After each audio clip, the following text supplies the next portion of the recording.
Let's get this call from Texas, if you think of it. Go ahead, caller. Thanks for waiting. Good morning. Mr. Hitchens, I think you're about the lowest of life. You have never liked this president. You've never liked him. I want to make a comment, and then I have a question.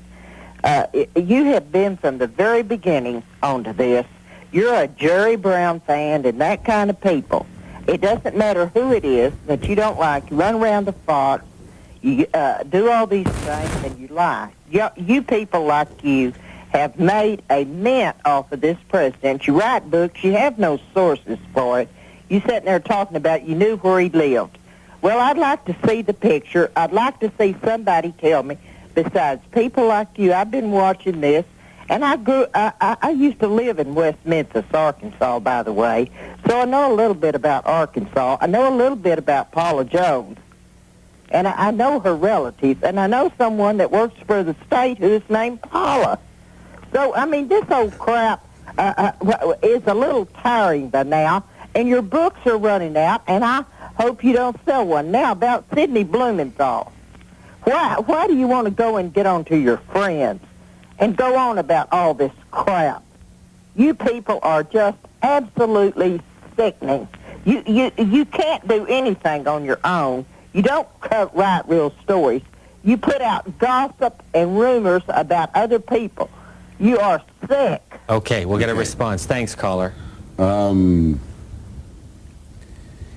quite often get asked if I've sort of got Clinton on the brain, you know, and in a way, I suppose I have. I mean, and that is partly because, as the lady says, I did, from the very first time I saw him in New Hampshire, I did think there was something revolting about him. Not something more than a political disagreement. In other words, I hated his politics and his dishonesty, but I thought there was something potentially monstrous about the guy. This was because, I don't know if you remember the case, but when he was in trouble in the polls over Jennifer Flowers and his lying about her, he went back to Arkansas, of which he was still governor, and supervised the execution of a mentally disabled, in fact a lobotomized black defendant called Ricky Ray Rector. A very cruel and cold and nasty attempt to sort of show that he could be a tough guy. And I was appalled by that, and also by the silence of the liberals about it. And I have, yeah, it's true, I have detested him ever since. What do you think of Mrs. Clinton? It may have upset, it may have made me sick, I don't know. The book is certainly, in my mind, an attempt to get him out of my system, but I think now I'll have to stick with it until the guy's gone one way or another, which isn't, thank heaven, that long now. As for the mint, in case anyone wonders, I mean, you try it. I hope my publishers are listening. This is published by Verso, a small house that's the publishing arm of the New Left Review. I don't think I've had an advance yet, and if I told you how much it was, you wouldn't believe anyway, because you'd think I was lowballing it. Mrs. Clinton, I've met her. Do you want to say the amount? I think it was $5,000, which it has to, you know, it has to make that back. So this is why I hope people are going to rush out and get it. $5,000 to write this book. Mrs. Clinton. Mrs. Clinton.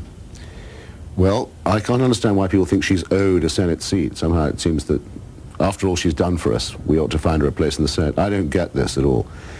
What has she done for us except be the self-pitying, robotic defendant of someone who is a pathological liar, almost certainly a rapist, and, as I show in the book, a minor war criminal. All she's done is say that it's always someone else's fault.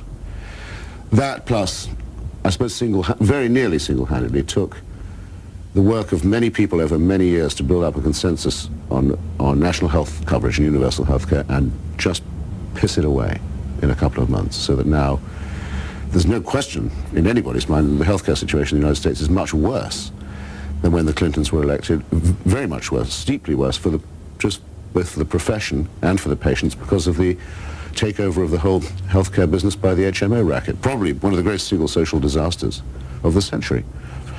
I don't see that she gets a Senate seat for that, do you?